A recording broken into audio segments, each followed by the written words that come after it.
দর্শক, ইরান কিন্তু দমে যাচ্ছে না। সর্বশেষ খবর বলি আপনাদেরকে, মার্কিন বিমানবাহী রণতরীতে 4টি ক্ষেপণাস্ত্র আঘাত হেনেছে দাবি ইরানের। অর্থাৎ রণতরীতে যেই বিমান বহন করে সেই রণতরীতে, অর্থাৎ সেই যুদ্ধ জাহাজে ক্ষেপণাস্ত্রের আঘাত হেনেছে 4টি, একটা না 4টি আঘাত এনেছে। ইরান এই দাবি করেছে। ইরানের রেভলিউশনারি গার্ড জানিয়েছে তারা মার্কিন বিমানবাহী রণতরী ইউএসএস আব্রাহাম লিঙ্কনে হামলা চালিয়েছে। 4টি ক্ষেপণাস্ত্র ওই রণতরীতে আঘাত এনেছে। মার্কিন এবং ইসরায়েল বিমান হামলায় ইরানের সর্বোচ্চ নেতা আয়াতুল্লাহ আলী খামেনি নিহত হওয়ার পর প্রতিশোধ হিসাবে এই হামলা চালানো হয়েছে বলে ইরান জানিয়েছে। স্থানীয় গণমাধ্যমে প্রচারিত এক বিবৃতিতে বলা হচ্ছে, মার্কিন বিমানবাহী রণতরী আব্রাহিম লিঙ্কনে 4টি ব্যালিস্টিক ক্ষেপণাস্ত্র আঘাত হেনেছে। ইউএস আব্রাহাম লিঙ্কন জানুয়ারির শেষ দিক থেকে আরব সাগরে অবস্থান করছে। এই সমস্ত বিভিন্ন আরব এবং উপসাগরীয় অঞ্চলগুলোতে এই রণতরীগুলো জড়ো করা হয়েছে ইরানকে লক্ষ্য করে। এখন সেই সব রণতরীর উপরে আঘাত হানছে ইরানের ক্ষেপণাস্ত্রগুলো। ইরানে হামলা চালাতে এই অঞ্চলের সামরিক শক্তি জোরদার করার পরিকল্পনা থেকে এই রণতরী মোতায়েন করেছিল ওয়াশিংটন। এখন পর্যন্ত এই হামলার ফলে কি ঘটেছে সেটা আমেরিকা প্রকাশ করেনি এবং তারা অনেক সময় প্রকাশও করে না। তো বোঝাই যাচ্ছে যে এখন ইরানের আর পিছু হটার কোনো রাস্তা নেই।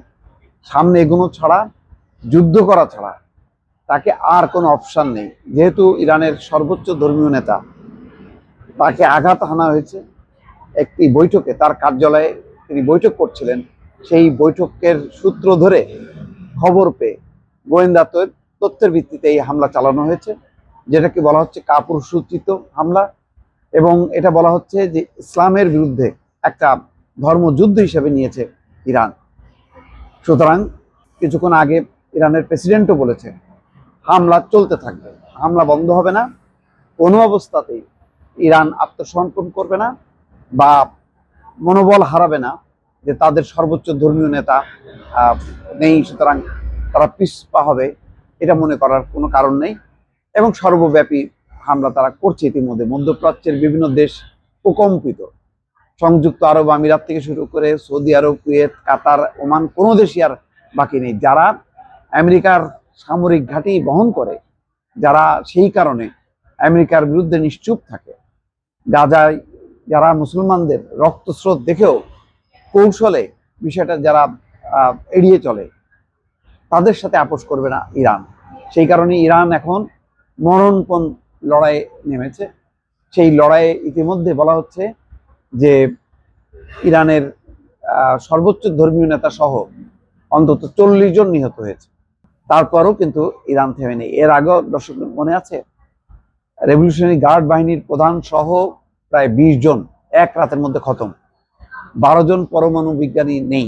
তারপরও কিন্তু ইরান দমেনি এবং পরে ডোনাল্ড ট্রাম্প বাধ্য হয়ে যুদ্ধবিরতিতে গেছে ইরানের সাথে এবং তারপর শক্তি সঞ্চয় করে মানে লম্বা সময় ধরে গোয়েন্দা অনুসন্ধান, ইরানের সর্বোচ্চ ধর্মীয় নেতা খামেনির গতিবিধি লক্ষ্য করে তারা এই হামলা চালিয়েছে। কিন্তু উপরে তারা আলোচনার নামে একটা প্রহসন করেছে।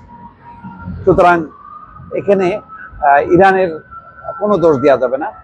এই যুদ্ধের দায় দায়িত্ব সম্পূর্ণরূপে আমেরিকা এবং ডোনাল্ড ট্রাম্প এবং তাদের মিত্র ইসরায়েল।